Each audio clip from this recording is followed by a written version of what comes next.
Okay, we're live. Good evening, everyone. I would like to call the study session of the University City Council to order on September 13th, 2021. Before we begin the storm response topic, are there any changes to the agenda? And please know that I cannot see everybody while we're sharing the screen, so it's fine. But you need to let me know if you have any changes to make to the agenda. Hearing none, Mr. Rose. Honorable Mayor and council members, tonight we're presenting to you a proposal for the removal of debris after storms occur. And so we would like to get direction from you on when you believe that is appropriate to provide the community with those services. I have tonight Director over Parks, Recreation, and Forestry, Mr. Dunkel, that will be presenting this item. Mr. Dunkel. Okay. Are you seeing the screen? Not yet. Okay. Nope. I see it. I saw it. Is it up now? No, we're seeing the study session reminder. Okay. We're seeing your screen. We're just not seeing. It's okay. Yeah, let me.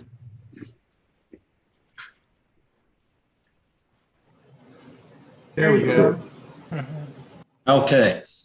Honorable Mayor, Council, thank you for having me here tonight. As Mr. Rose had stated, working on our session tonight on storm response. Sorry here. Yeah, the purpose is basically to clarify our roles of our personnel and establish operating procedures and policies in response to tree damage during storm events. As you're aware, we had two major storms that came through the city during the summer months, which caused a lot of damage in areas around the city. And we wanted to bring forward what we're currently doing and proposals as we move forward with that. Basically, in breaking down what a severe storm is, we looked at what some standard definitions were and looked at the National Weather Service. Basically, as you see here on the screen, that severe storms are defined as thunderstorms that produce 1 inch hail or larger in diameter and winds equal or exceed 58 miles an hour, or there may be tree damage or downed trees with freezing rain, sleet, and snow. And, the past two storms were, pretty much in that category of the excessive wind nature. Looking into the definitions of how we have broken this down into severe storms, we have classified them into three groups: minor storms, major storms, and catastrophic storms. Minor, a lot of these have some of the same similarities. Also, they may be, sorry about that, they maybe differ a little bit, but basically minor storms, we maybe have some road blockages, fallen trees, large limbs or overhead hazards. And we try to remedy those within 24, 48 hours of the storm. And then we begin our storm pickup, which could take up to 2 weeks after the actual storm event. Major storm, some of the same events happen with that. However, these are a little more intense storms, a little more intense damage that instead of taking just up to 2 weeks for storm cleanup, we're looking up to possibly 4 weeks at the end of a storm to do that. Then you get into the catastrophic. These are more such as maybe a tornado type activity in there. And some of the same things will happen, that we'll have the road blockages, the fallen trees, limbs, and hazards, but they usually take over 4 weeks at the end of the storm event just due to the nature of the storm itself. And kind of get into the definitions. One of the things that we have heard, at least on the staff side and everything after these storms, a lot of people don't understand what the difference between public right-of-ways, private and common property, public trees and private trees. As you can see on your screen, the public Ways are those that are publicly owned by the city, usually streets, sidewalks, tree lawns that we maintain. Private and common property are usually your private subdivisions, someone's home, their yard, driveway, and it can be common ground areas. Public trees in general are those trees located within the public rights of way. Most of the time, these are trees that are located in the tree lawn areas between the curb and the sidewalk. Private trees are trees that are located either on private property or common property, such as common ground, maybe private cul-de-sacs, those sort of things. One of the first things that we look at in our cleanup, and as we get called in or as we're watching a storm coming in, we look at the emergency or hazard conditions. We work with the police department and the fire department on this too, is identifying down power lines, blocked roads on major or primary arterial thoroughfares. And we look at the things on the public and private roadways that should be assessed and cleared. Basically, our first response after getting called in, in these types of events, we want to make sure that all the main streets are cleared.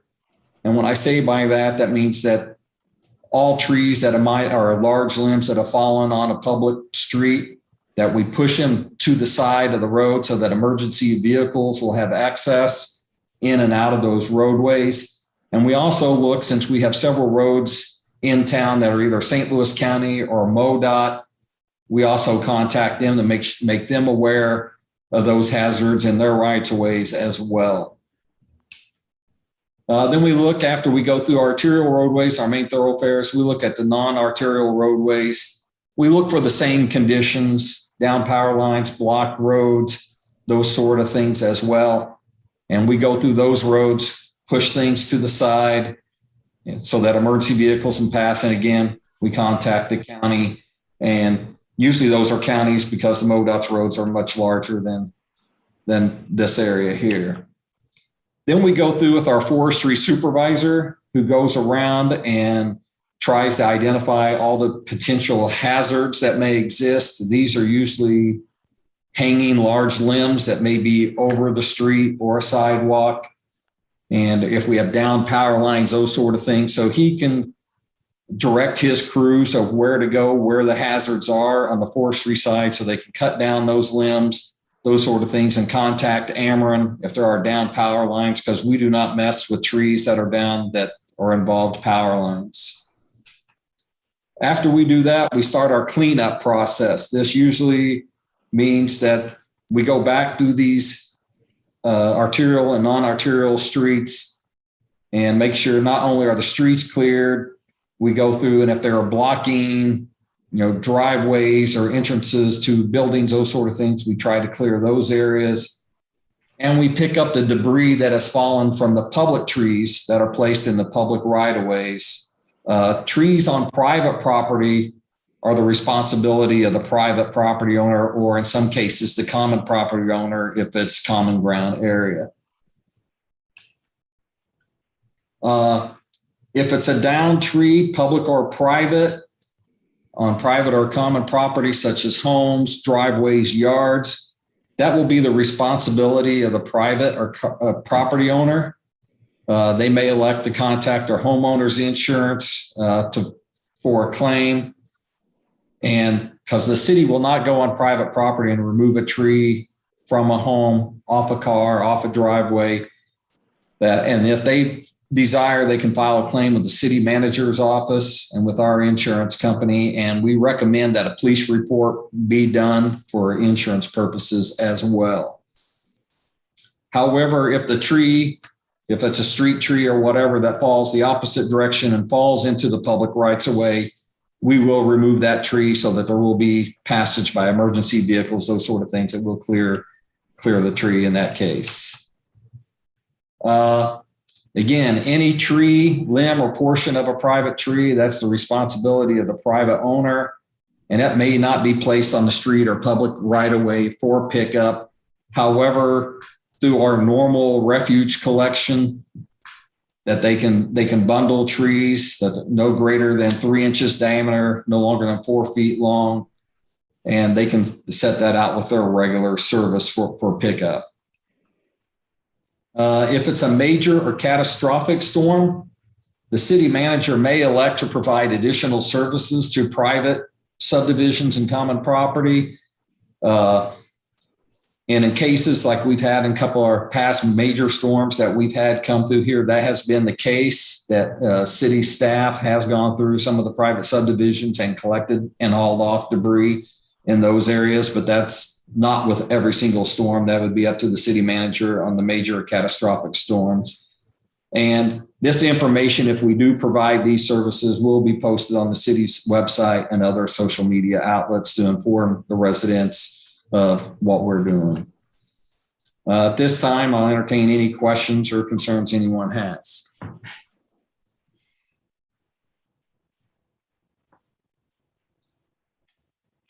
Mary, you're muted. If we can move back from sharing the screen. Yeah. Thank you. There we go. I believe, Gregor, do you want to speak first, or do you want us to open it up for questions? Mayor, I think at this point, we can just respond to any questions that you have. Okay, I don't necessarily need to be first. I do have a couple of comments. I will yield to anyone who would like, whose hand I could possibly see. Mr. McMahon. I just have a couple questions. I think, thank you, Mr. Dunkel, for the presentation, and hopefully that helps to clarify some of the issues that I know we've seen and some questions we received. The two questions I have is, if we have a storm that's not in the major catastrophic area, just your run-of-the-mill storm, and suddenly your folks see a limb out in the street, how do you determine if it's from one of our trees or if it's a private tree? And I'd extend that question a little bit to also, how do you identify, there are some areas, let's say down on Oak Brook, where we've got a park essentially that runs through the, a nice divider between the north and southbound lanes.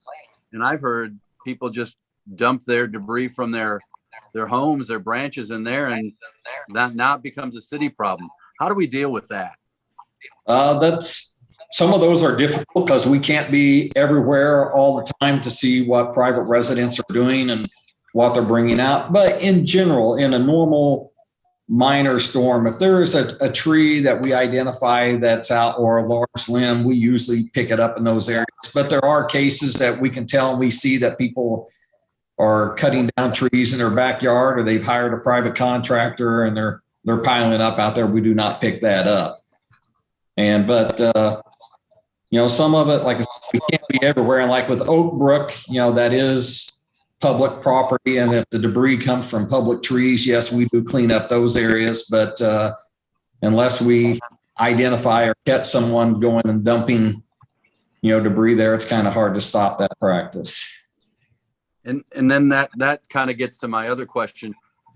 If we have situations like we had this last year with the two storms, and we extended some services that were in addition to the usual, how will we communicate so that we don't give the impression that every storm and every branch will now fit this category because we offered this assistance on these occasions? And I'd open that up to discussion for everybody, because I think that's kind of where we end up with some of our issues is the expectation. I have a branch that falls, oh, you can just put it in the street, the city will get it.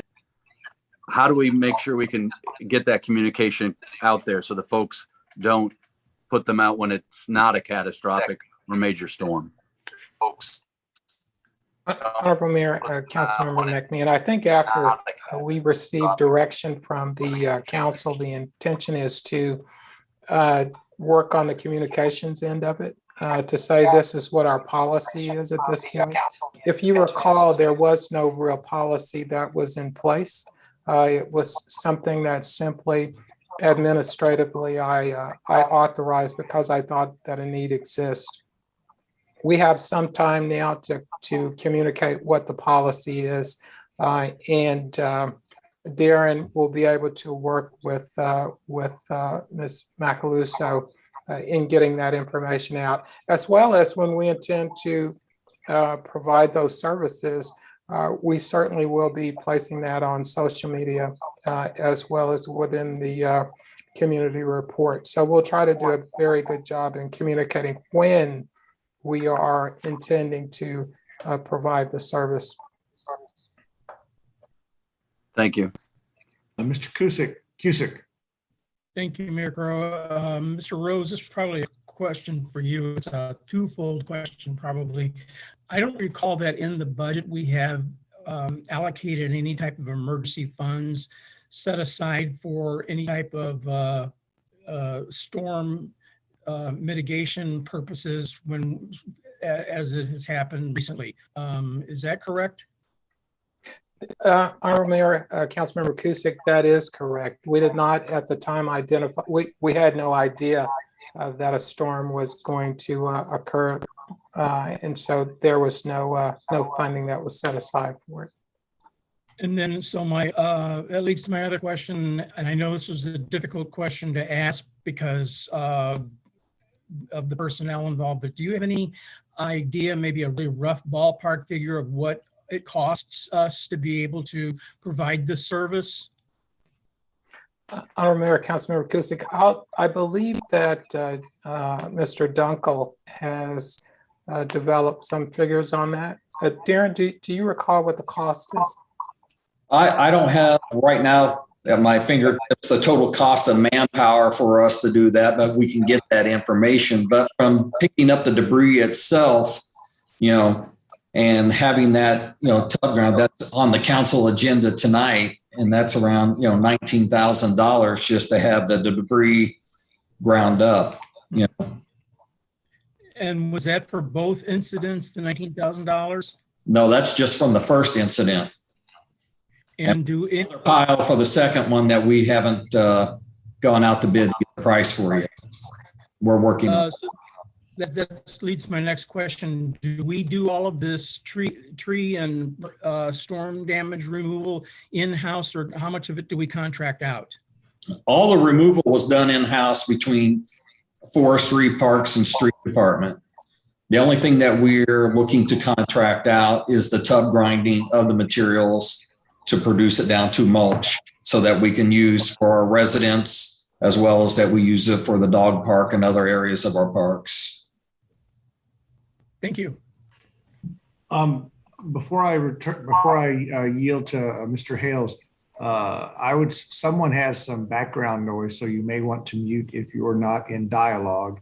And then Tim, just for the regular session, you kind of have your slow speech audio going on again a little bit, just giving you a heads up for that. So we will try to pay attention. We may need to repeat some of your questions or comments during the meeting if it continues, just more as a heads up. Mr. Hales. Thank you, Mayor Crowe. So I want to second what Steve said earlier, and I had written down here. But I do like that the decision was made, particularly after the first storm, which was, I think, quite a bit more intense than the second storm. But my biggest concern is how this can cause confusion. And I've seen it even since the second storm. In my own neighborhood, a limb fell off of the tree that was privately owned, and it's been chopped up and it's sitting in the street. And so I like the policy. I like having policies and working through these and talking through it. But my biggest concern is the confusion, potential confusion it can cause, which I think is what Steve was getting at. And I think that's mostly been addressed. The second question I have, which is probably for the city manager, as it relates to private subdivisions, as they do take care and maintain their own trees and own their own trees, just to confirm, the city, if there's an event where a private subdivision street is blocked and blocking emergency vehicle access, is that something that the city will come and at least move out of the way to create that access? Honorable Mayor, Councilmember Hales, yes, that is correct. We must ensure that our emergency vehicles have access throughout the city. So the private subdivisions are included in that type of removal. Okay, thank you. And then secondly, and I think this is more for Mr. Dunkel, when there are trees that fall in public rights of ways, public right of ways, I'm not sure which one it is it, would you like for residents to pick up the phone and call the city and report it? I think looking back on it, I think the city has something like 80 miles of public streets. That's a lot of ground for the forester to cover and for other folks to cover. Do you want residents to be proactive in reaching out to the city and reporting where there are problems? Yes, yeah, that is very helpful. Like you said, we have limited manpower. And when we get called in on a storm, most of our manpower, our boots are on the ground and they're taking care of hazard issues and stuff. So they maybe not get all the way through the city or certain areas, as timely as people would like. So it is good to know if there is a tree blocking a street that's causing a hazard or a power line down, so that we can adjust our manpower to those areas as well. So that is very helpful. Right now, from an internal standpoint, I'm working with CNON, and we're coming up with basically a foam tree of how we're going to be dealing with some of these things in-house. And what the practice has been in the past is that, if it's a non-emergency, people have been calling the non-emergency police phone number, as well as they've been calling our forestry phone number. And sometimes they call just the main number here at City Hall. So they're calling different numbers and getting different people.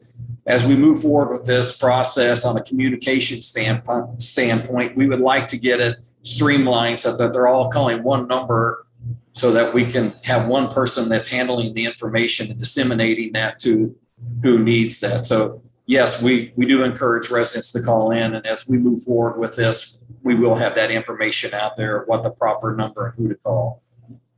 Thank you. And then there's also been some discussion that I've read recently about, and we've also had some power outages related to these storms, which to me is expected. But it seems that most of the utility poles are typically in the rear of properties and adjoining properties. And can you talk about the responsibility for those trees and Amren's role, because I believe almost virtually all of them are sitting within or encroaching upon their easement? Yeah, in that case, we would encourage residents to call Ameren directly and let them know of that. I mean, we can, if they call us, we can also contact Ameren, but that is a Ameren responsibility, because we're dealing with at times high voltage lines. That is something that we don't want the homeowner to try to remove that tree from a power line, or city staff, do we deal with the power lines as well. So the best case scenario is to contact Ameren directly, because they will ask for an address, specific address to take care of that. And my final question is related to limbs falling on one-way streets. And is there any sort of priority given to that? Because that creates a real challenge for people to get in and out. Yeah, well, not just, I understand one-way streets, but we look at all streets. And if there's a limb or a tree that's blocking passage, we want to push it to the side as soon as possible. So not only our emergency vehicles can have safe passage, but our residents can have passage as well. Okay, thank you very much. Thank you. And I think Dwayne had his. Dwayne, did you have your hand up first? No? Stacy? You're on mute. Thank you, Mayor Crow.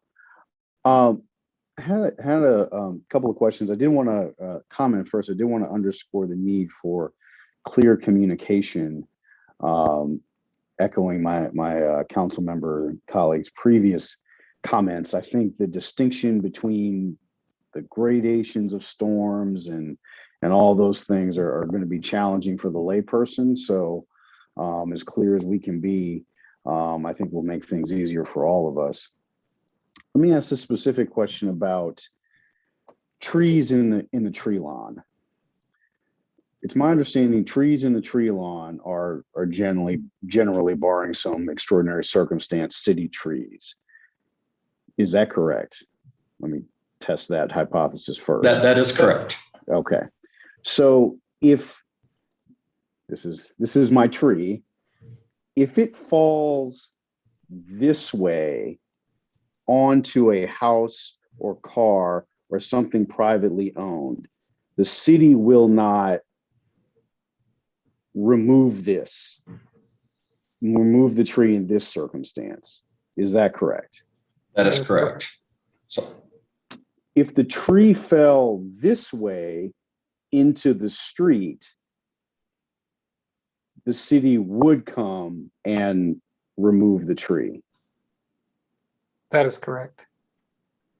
So I think for me and the viewers, the listeners, those who may view this later would want to understand why the city does not come out in this circumstance, but would come out in this one.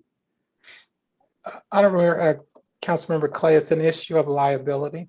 And if a tree falls on a home, then our practice is to send that through our insurance company to determine whether the city has any liability or not. So it's not just if a tree falls on a city street, then it may damage another city property.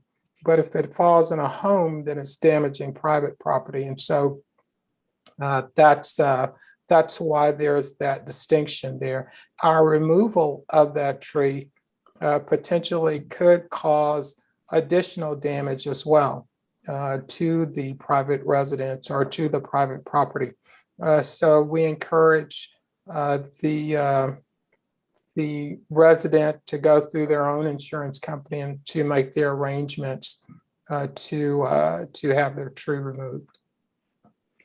But they can, as I think the PowerPoint indicates, can make petition through the city.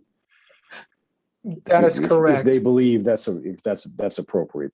So there is a mechanism by which they could potentially seek remedy through the city. They have the ability to file through our insurance company, and that's what we will do, is send it to them for evaluation to determine if there is any liability that the city might have. But I can also share with you at this point that, and John can probably chime in on this issue, John Mulligan, because the city has thousands of trees and we can't know the condition of each of those trees. It is unusual that the city does have liability. So normally those situations are considered act of God. And so the city generally doesn't have liability in those cases. Thank you.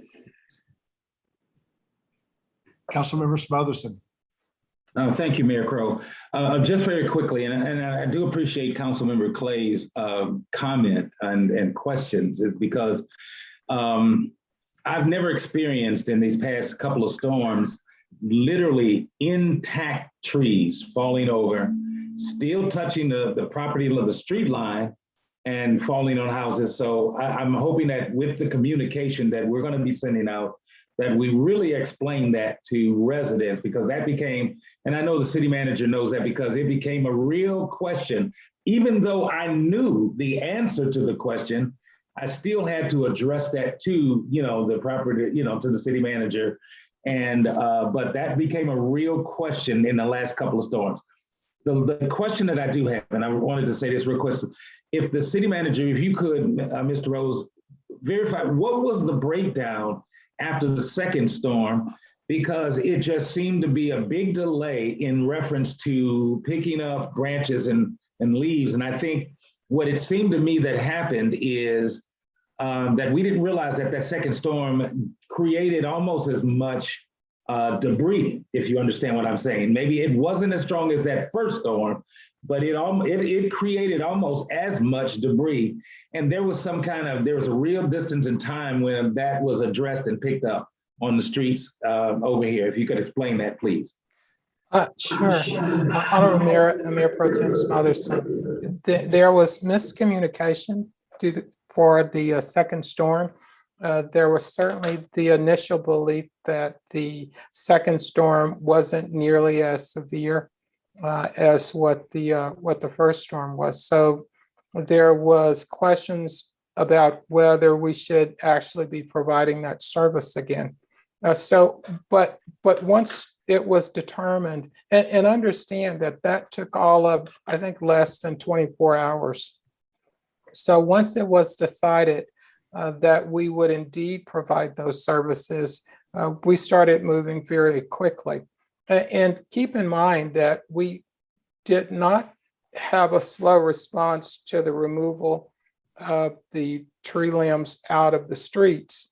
We simply had a slower, maybe 24 hours or so in time response to moving the tree limbs that people had placed in the street.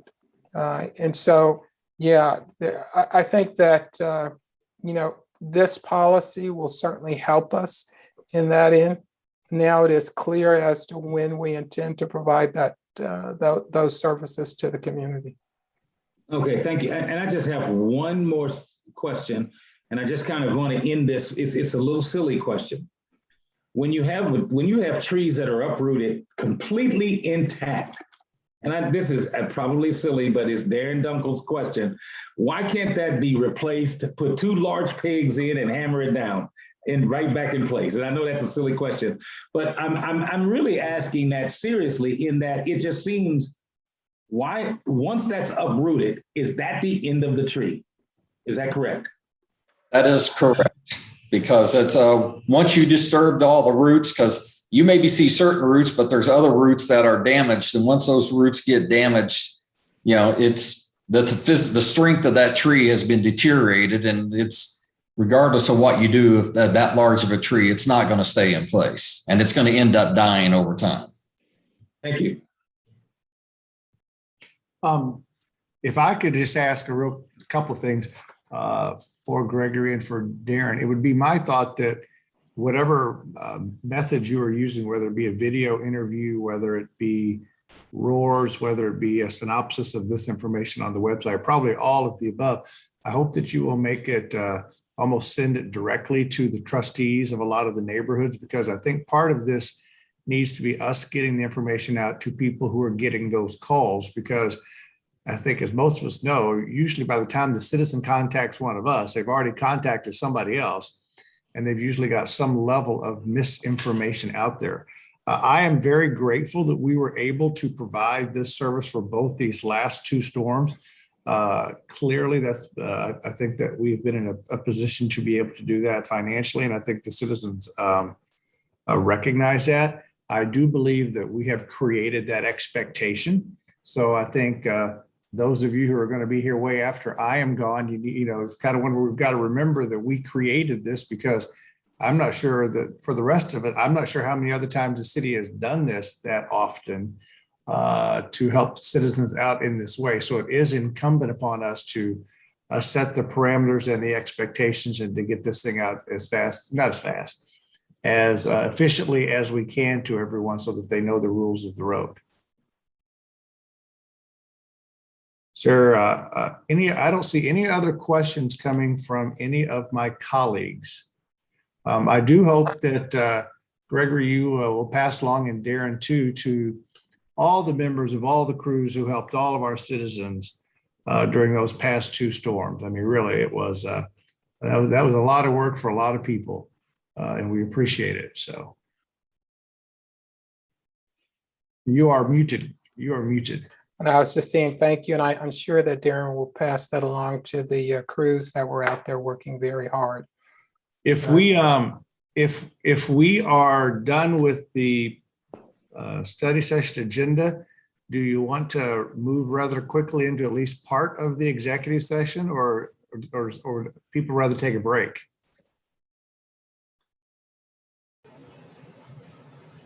I think we could actually get through the executive session. Is it, All right, well, let's if do that it. is okay, Since the study session is now concluded, I would welcome a motion to go into. Excuse me, Mayor. Sorry, we just need to make sure Mike can get us into the next room. Okay. Can we check with Mike real quick and see if that works? Going to closed section first. Yeah, Yes, sir. I need to Yeah, we read the motion if you can, and then if you tell me we can't do it, then no one will make the motion. How's that? We can do that. We can adjust them. All right. I would welcome a motion to go to closed session according to Missouri Revised Statute 610.021, legal actions, causes of action, litigation involving a governmental body, and any confidential privileged communication between that governmental body or its representatives or attorneys, and leasing, purchasing, or sale of real estate by a public governmental body where public knowledge of the transaction might adversely affect the legal consideration. Is there such a motion? So move. Motion made by Mr. Smothers and seconded by Mr. Hales. Is there discussion? Hearing none, would you please call the roll? Councilmember Klein, Aye. Councilmember Smotherson, Aye. Councilmember McMahon, Aye. Councilmember Hales, Aye. Councilmember Clay, Councilmember Kusick, Aye. Aye. Mayor Crowe. Aye, the ayes have it.